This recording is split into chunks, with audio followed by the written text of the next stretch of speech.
नमस्कार, मैं हूं आपके साथ पूर्णिमा मिश्रा।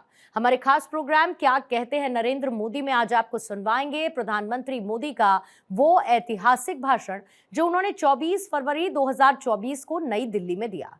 अपने भाषण में प्रधानमंत्री ने कहा कि हमारे यहाँ भंडारण से जुड़े इंफ्रास्ट्रक्चर के अभाव में किसानों को बहुत नुकसान उठाना पड़ता था और पिछली सरकारों ने कभी इस जरूरत पर उतना ध्यान नहीं दिया, लेकिन आज सहकारी समितियों के जरिए इस समस्या को हल किया जा रहा है।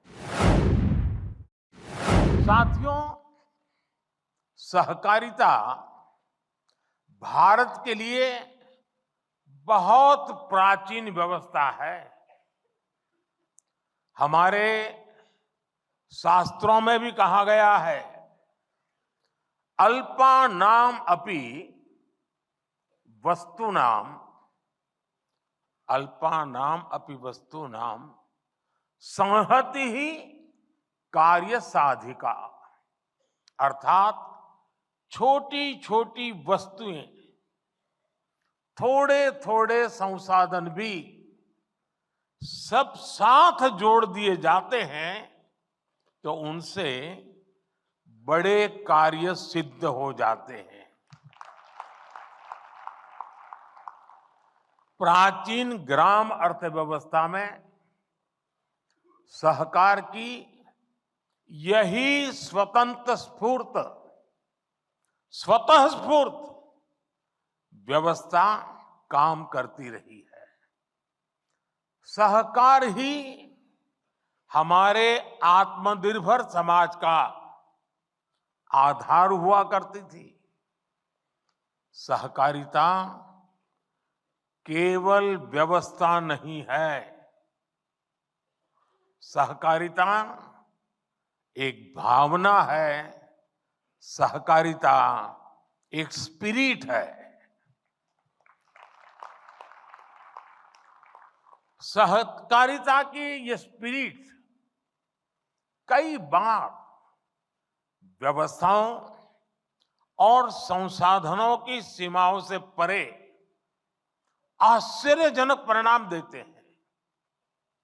सहकार जीवन यापन से जुड़ी एक सामान्य व्यवस्था को बड़ी औद्योगिक क्षमता में बदल सकता है।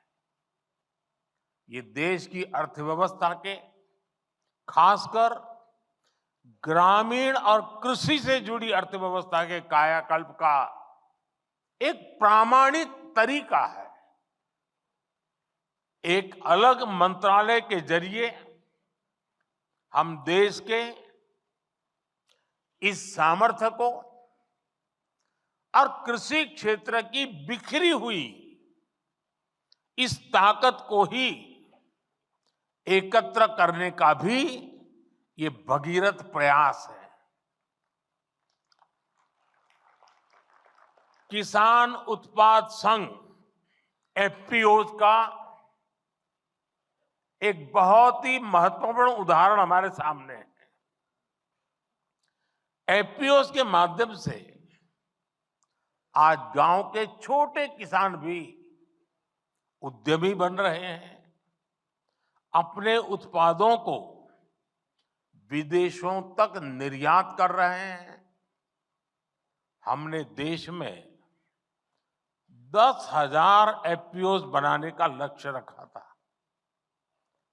एक अलग सहकारिता मंत्रालय होने के उसका नतीजा ये है कि देश में 8,000 एफपीओज का गठन ऑलरेडी हो चुका है, कार्यरत हो चुके हैं। कई एफपीओज की सक्सेस स्टोरी की चर्चा आज देश के बाहर भी हो रही है। इसी तरह एक और संतोषजनक बदलाव ये आया है कि सहकारिता का लाभ अब पशुपालकों और मछली पालकों तक भी पहुंच रहा है। मछली पालन में आज 25,000 से ज्यादा सहकारी इकाइयां काम कर रही है। आने वाले 5 वर्षों में सरकार का लक्ष्य 2 लाख सहकारी समितियां बनाने का है।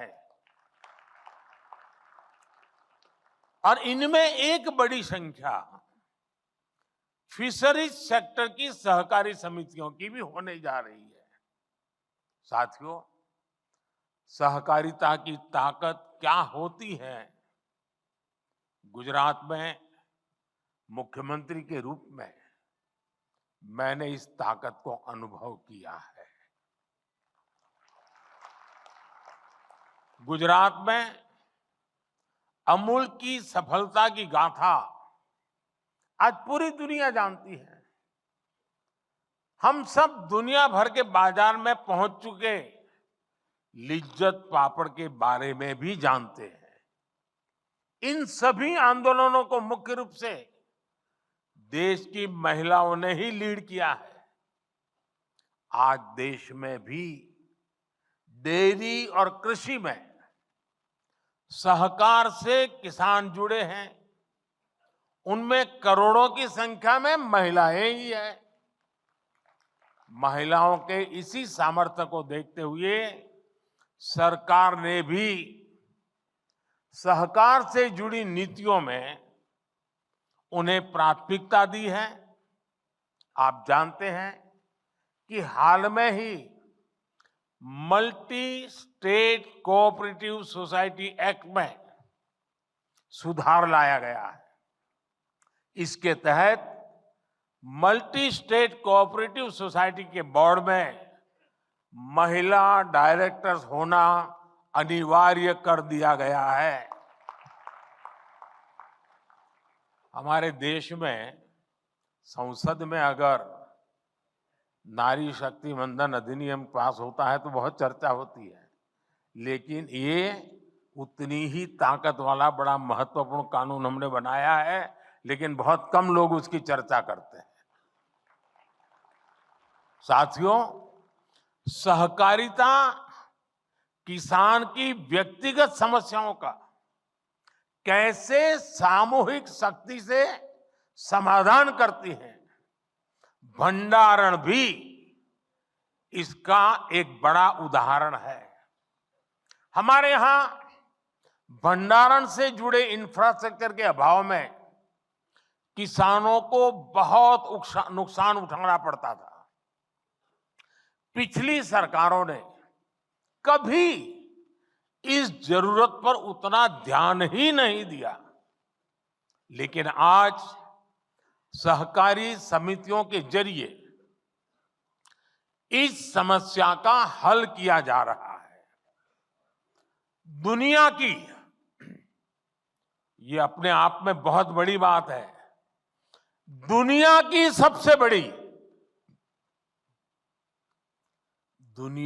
सबसे बड़ी भंडारण योजना के तहत अगले 5 वर्ष में 700 लाख मैट्रिक टन भंडारण की क्षमता तैयार की जाएगी।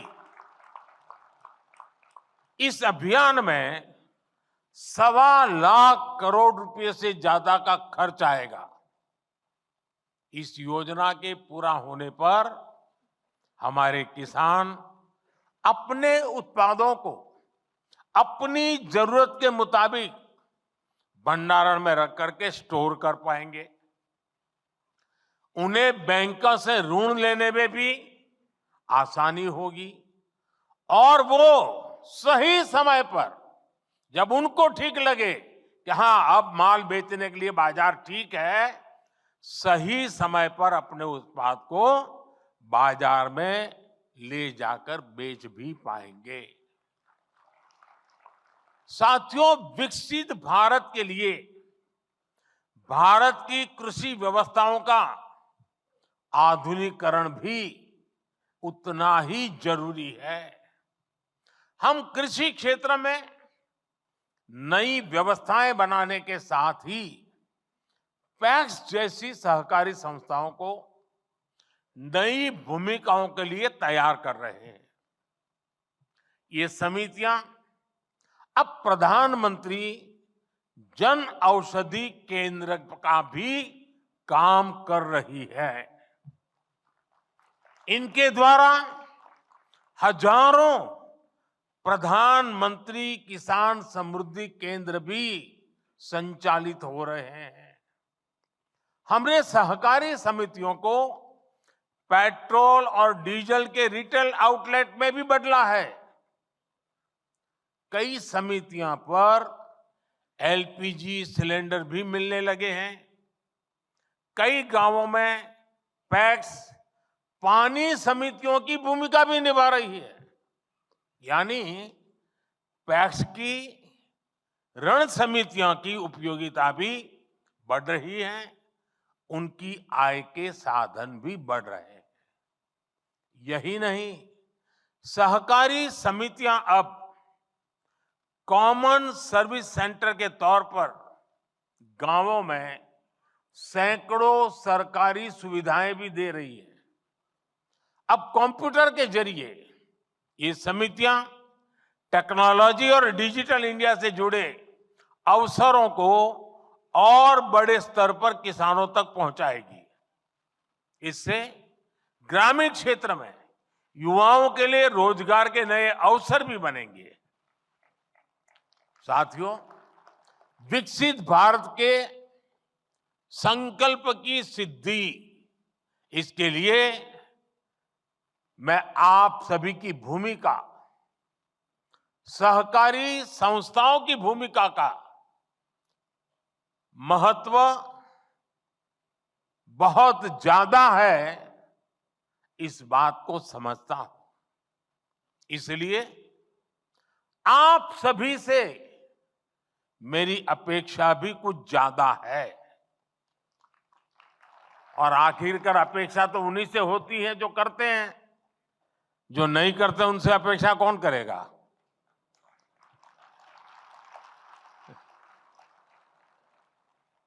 आत्मनिर्भर भारत के निर्माण में आप जितना ज्यादा और जितना ज्यादा सक्रिय योगदान बढ़ाएंगे, हम अपने लक्ष्यों को जल्दी प्राप्त कर पाएंगे।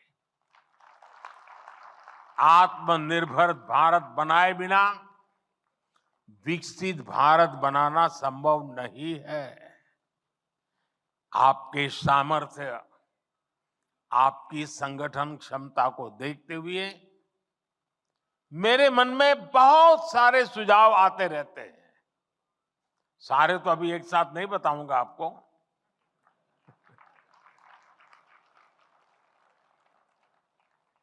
लेकिन कुछ मैं इशारा करना चाहता हूं। जैसे मेरा सुझाव है कि हमारी कोऑपरेटिव एक लिस्ट बनाए कि कौन कौन सी चीजें ऐसी हैं जो आज हम बाहर से लाते हैं, विदेशों से लाते हैं, अब हम इंपोर्ट नहीं करेंगे। सहकारी क्षेत्र इसमें क्या कर सकता है? उनके लिए देश में ही एक सपोर्ट सिस्टम हमें बनाना है। ये जिम्मेदारी सहकारी संस्थाएं बहुत आसानी से ले सकती है। अब जैसे हम कृषि प्रधान तो देश कहलाए जाते हैं, लेकिन ये भी सच्चाई है कि जो कृषि प्रधान देश के रूप में है, हम पिछले 75 साल से गीत गाते रहते हैं, लेकिन ये दुर्भाग्य देखिए, हजारों करोड़ रुपए का खाने का तेल हर वर्ष इंपोर्ट करते हैं। खाने के तेल में हम आत्मनिर्भर कैसे हो? इसी मिट्टी में पैदा हुआ तिलहन, उससे निकला हुआ तेल हमारे नागरिकों के जीवन को अधिक ताकत दे सकता है।